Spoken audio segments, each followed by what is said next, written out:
this is the Watchdog, and welcome back to Fun with Watches. If watches weren't fun, you'd only need one. Today we will be reviewing the As Seen on TV American Aviator watch, endorsed by Rick Harrison of Pawn Stars fame. Let's start out with the wrist check. I'm wearing my Timex Expedition chronograph, and Grego is wearing a Timex MK1.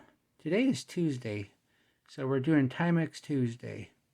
I wanted to do Titanium Tuesday and wear my GMT Fossil, but Grego really wanted to wear the MK1, so he forced me into it.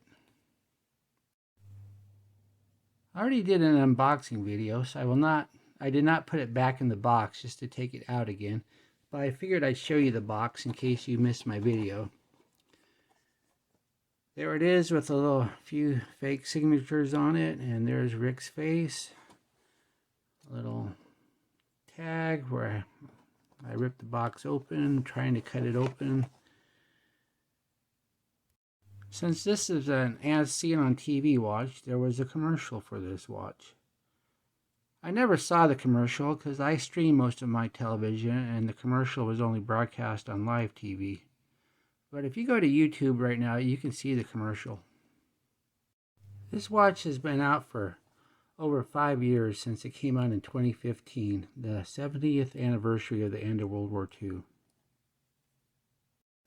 So why am I reviewing a 5-year-old watch that is no longer relevant? It's had its time in the sun, and it has been put out to pasture. Well, even though the watch is 5 years old and no longer produced, it's new to me. I've never even knew the watch existed till about a month ago when I saw it on Amazon. And it's being sold on Amazon for $10 now, and it was originally a $40 watch. So I thought it would be fun to see if a watch that's been sitting in a warehouse for the last 5 years was still usable and fun. Some of the user reviews on Amazon were just brutal. They complained of dead batteries, inaccurate timekeeping, and just junky watches that didn't work. But even though the watch comes hacked with a piece of plastic keeping the crown from being pushed in, 5 years is a long time to be out in a warehouse, and so maybe dead batteries is just the reality of having a watch this old. And if you have to take this watch to a watch repair place to have the battery changed, which they usually charge about $10, then why buy a $10 watch just to spend another $10? But we're watch people. We can change your own batteries, and a battery just costs about 50 cents. As I said in my unboxing video, I wore this watch for a solid week every day. I wore it to the gym, I wore it to church. I didn't wear it to any funerals or weddings because there just weren't any, and I didn't do any bathing or swimming with this watch, as it's only rated for 3 atmospheres.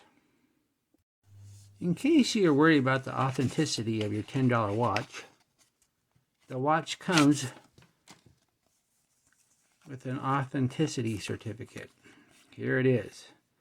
My watch is 174,170.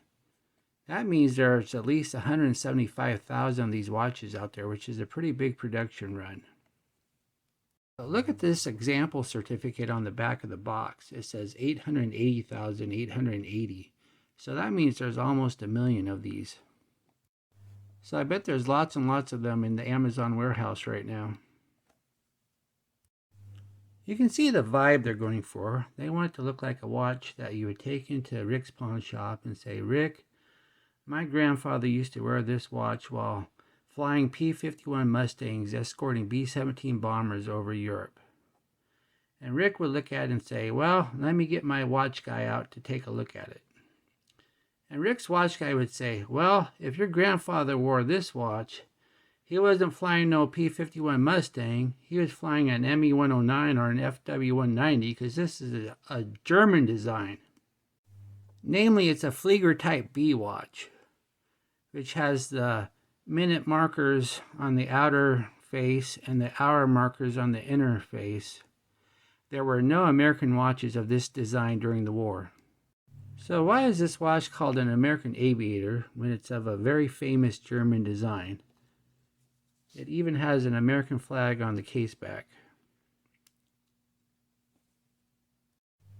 Another thing they got wrong is even though this fighter plane on the certificate of authenticity has American markings, it's a British Spitfire. It's not even an American-made plane. The watch is 44 millimeters, which is a pretty big watch, but that's fine because pilot watches tend to be big anyway. It's also 51 millimeters lug to lug, 11.5 millimeters thick, and has a 22 millimeter lug width. The case back looks like it's a screw-on case back because you can see the little slots for a tool, which was kind of surprising to me because usually if you have a screw-on case back, you have at least 50 meters of water resistance. But in actuality, though, this is not a screw-on case back. These slots are just for decoration, as I found out the hard way when I scratched up the case back pretty good trying to get a tool to even fit in here.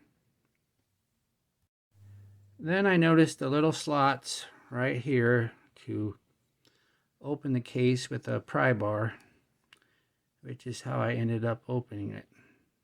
A word of advice, if you do open the case back, put something right here because I banged up the lug pretty good with the tool. It says stainless steel back on the case back. Whenever it says stainless steel back, that's a pretty good indication that the case itself is not stainless steel. I don't know what alloy it is made of, but it is definitely some kind of coated metal. It's not coated plastic or anything that seems too junky. It's just definitely not stainless steel.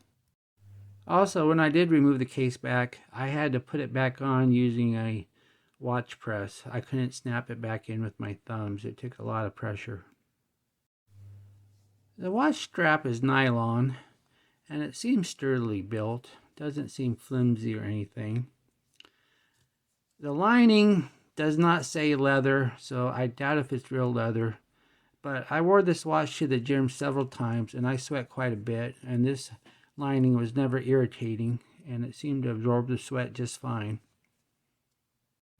The strap holes are kind of sloppy. They're a little frayed. There's no like buttonhole thread to keep it from fraying. But with this lining, I doubt if the holes will get any bigger, so you're probably okay. The movement is an IIS PC21S from Singapore. It's just your basic cheap quartz watch movement. But the second hand seems to hit all the marks, so it's lined up good.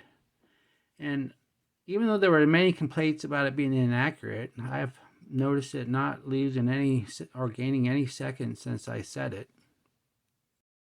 Now let's talk about setting the watch. Here comes my biggest complaint about this watch is setting it.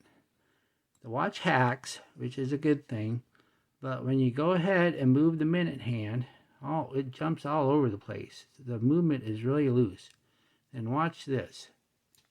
See? It just goes all over the place. It's not held in at all when you have the crown out. And when you do find where you want to set it, when you push in the crown, it jumps. So for those of you who like to have your watches set exactly to the atomic clock on time.gov, good luck with that. I had a heck of a time. Here's the watch on my 7.5-inch wrist.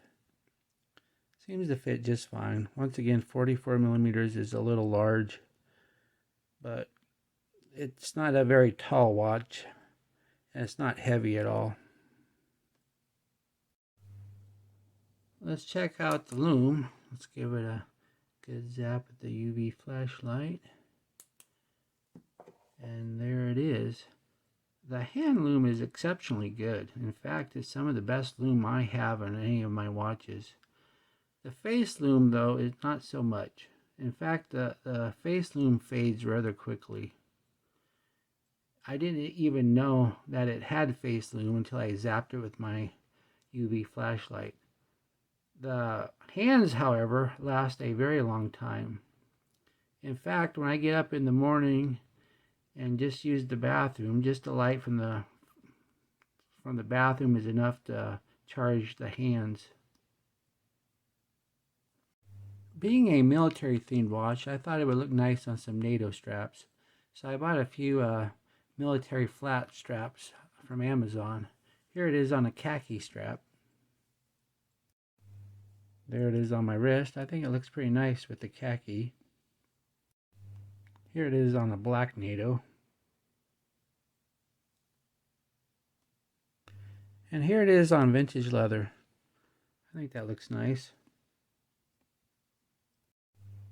For $10, you are getting a solidly built watch that doesn't feel junky and looks fairly nice. And it has some pretty good hand loom. What are my gripes and groans? First of all, this watch has a serious identity crisis. It is supposed to be an homage to an American aviation from World War II, but it is of German design. It is a Flieger Type B. Plus, the incredibly loose crown action makes this watch almost impossible to set accurately. But do I recommend this watch? Sure, why not? It's only $10. And you're not getting a toy. You're not getting a plastic Happy Meal watch. You're getting something of substance for $10. Sure, the battery might be dead when you get it, so change it. It's still a fun little watch despite its flaws. And it will probably go into my B box. And I'll let Grogu wear it every now and then. Thank you for watching my review. Be sure to like and subscribe. And I'll be back next time with a review of one of my Timexes. Bye.